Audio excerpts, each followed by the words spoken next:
Hello and happy holidays from your GLMV Zoos team.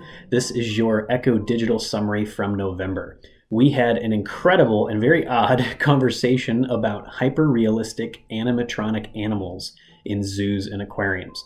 So there's been development of these robots, and they are so real that it can be convincing to guests, to zoo and aquarium staff, and even animals of the same species.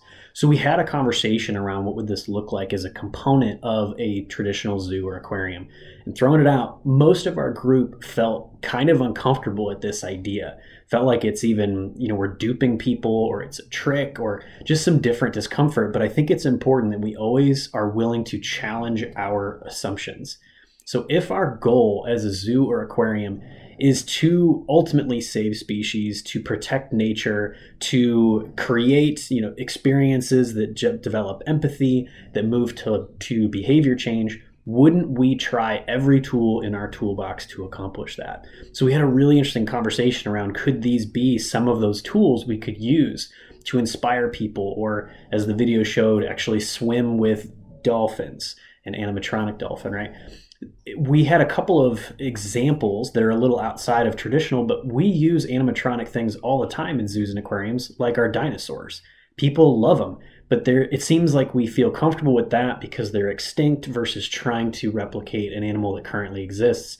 But some of our discussion said it may be a reality in the near future that some species that live in the wild today may not in the near future. Or in instances where we have a small number and we're trying to do breeding groups, maybe we are better off to have animatronic animals so the live animals can all be consolidated into one location for kind of critical breeding.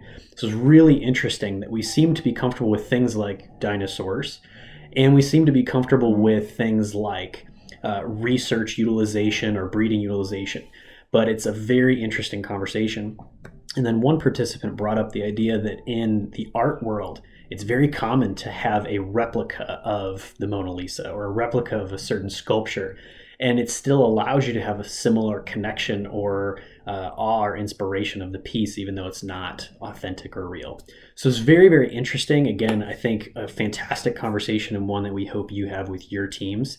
Check out the notes for more on this, and we hope you have a wonderful holiday season. We look forward to seeing you early next year. Thanks.